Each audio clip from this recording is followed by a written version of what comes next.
Adjustable hammer, precision hammer. Guess why I've got a bucket and I'm in here.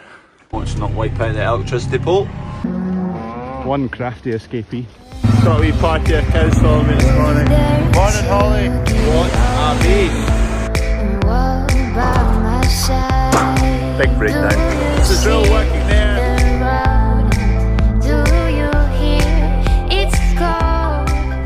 Tatty guys have got on fine today. I'm not really gone and seen how much of the field they've done or anything, but there's another self-propelled machine just coming down the road now. We'll have 2 self-propelled going tomorrow, and they might have been bringing a trailed as well, so they should get a fair whack done tomorrow. Fair piece of kit that, some money in them. They're not messing about with wee machines anyway. Right, I'm going to tighten this bolt up. Should just bring the beam right up.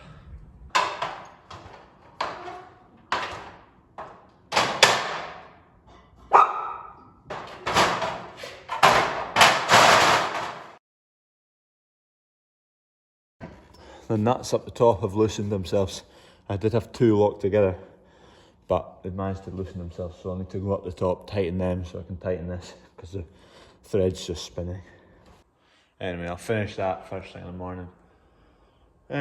Or second thing, I've still got this kettle to do. Don't forget to like and subscribe down in that corner. Click those 2 buttons, it helps the videos if you like them, and subscribe to the channel, always helps.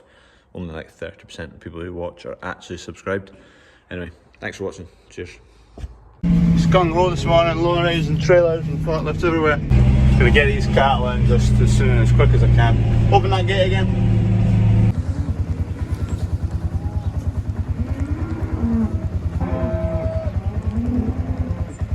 Miserable wet, mud on my chin. Got them all in, you can't see, but what a task that was. Anyway, they're all in. We'll split all the casts, cows are way back out again. Dose them for worms, and then they'll come into here. There's a worm at Dectomax.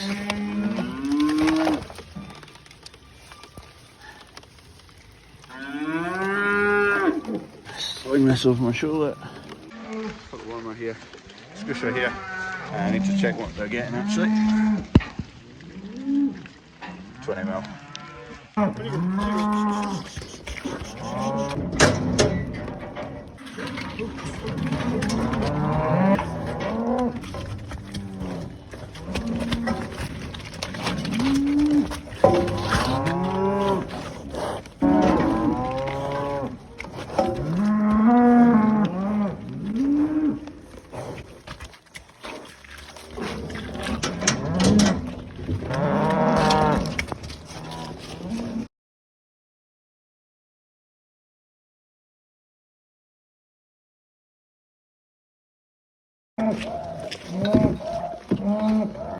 Right, they're all dosed, ready to bring them in here. I'm just going to have a quick check over, check there's nowhere they can escape, nothing I've forgotten to put in.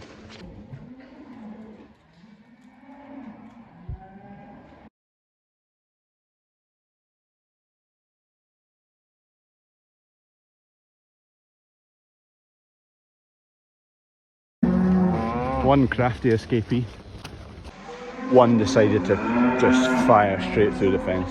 Taking the mick at me the last few days, but anyway. These ones are in, we'll get that calf. We'll put a few of these pallets in here just to make the gap a bit smaller so they don't try and have a go through it. It's soaking wet. Tatty guys have all gone home, shut up shop. Don't know what they'll be doing today, but they're not lifting tatties.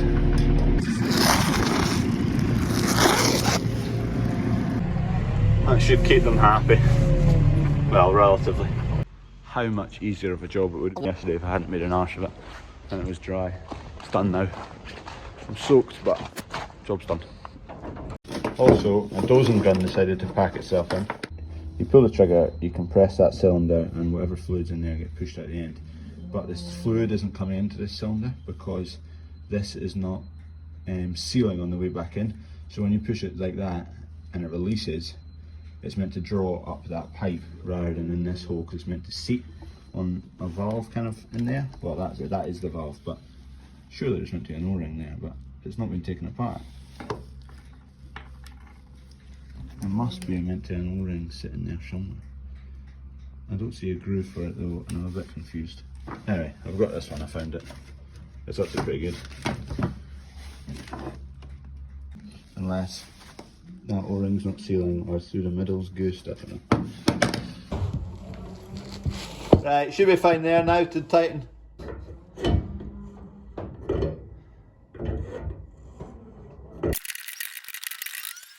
Is it far away at that? Right. Currently trying to update the cattle passports that went away the other day, but I forgot to take a note of them. So I'm trying to figure out which ones went away. I can remember the Highlanders tag. I've got another tag sorted, I just need the other one.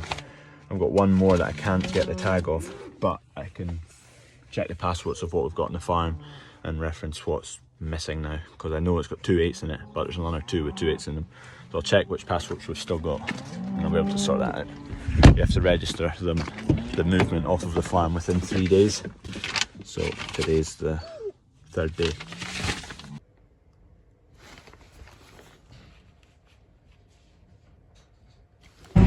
Since that's the cabs in, the creep feeder can come in as well. Just get it out of the weather, get it under cover. Need to order a cover actually for the grain dryer. I've just ordered a temperature probe as well for the grain that's sitting in the big shed there. I was reading online about temperature probes and grain spears and whatnot, and apparently the good ones, they're decent, but they take a while to come up to temperature or reach temperature, whatever it's at. So I've just ordered a few probes like you'd use in your fridge, and I'll make a bowl for them with a reader on the top, and you can just use that. I mean, it was like a tenner, and the actual good probes are 250 quid, so I'll see how we get on with a tenner. If it doesn't work, I can always buy a decent one.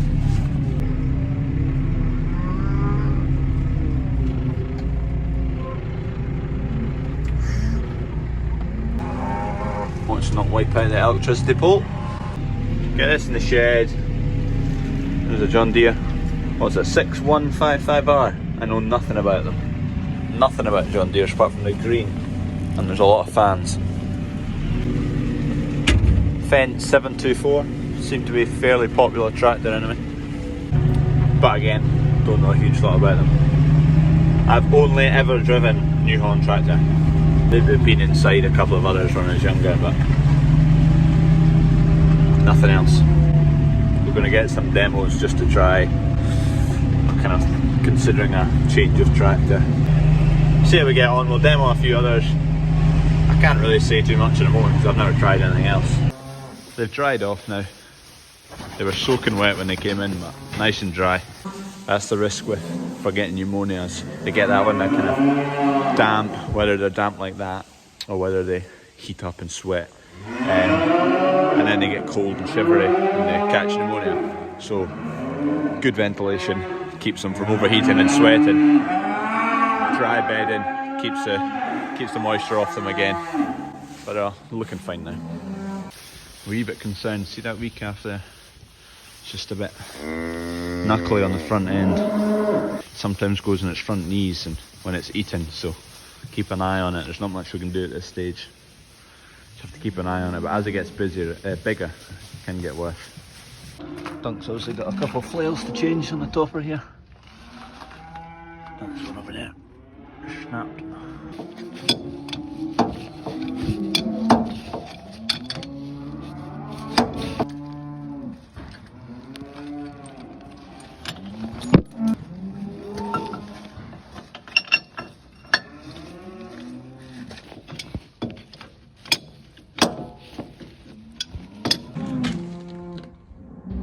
Two new ones there and there. Good excuse to use my new tool.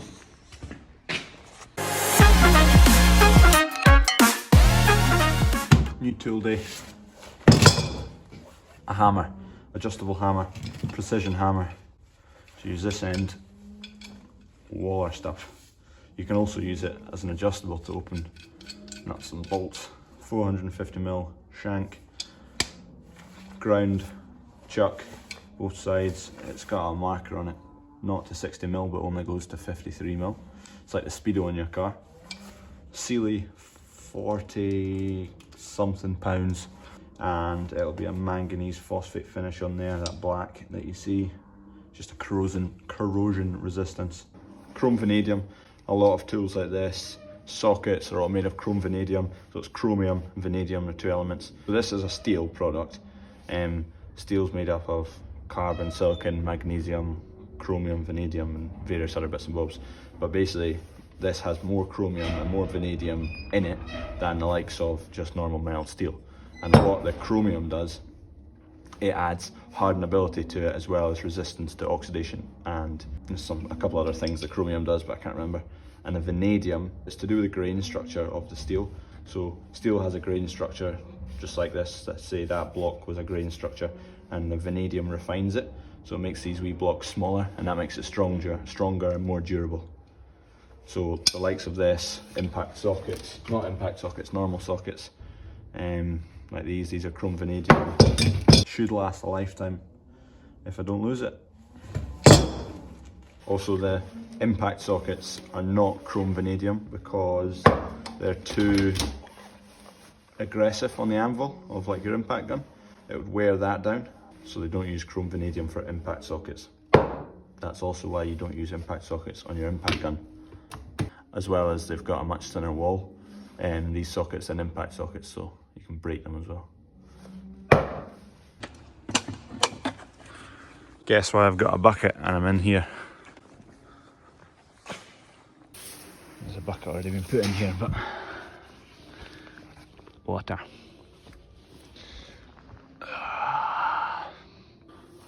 And there's the other wee bit.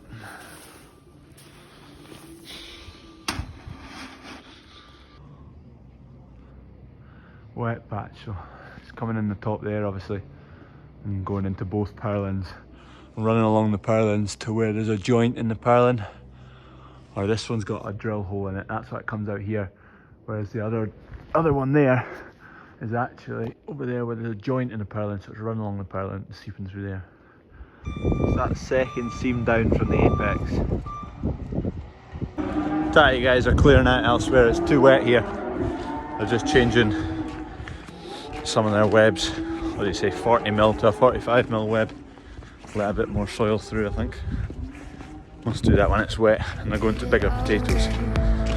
Walk by my side.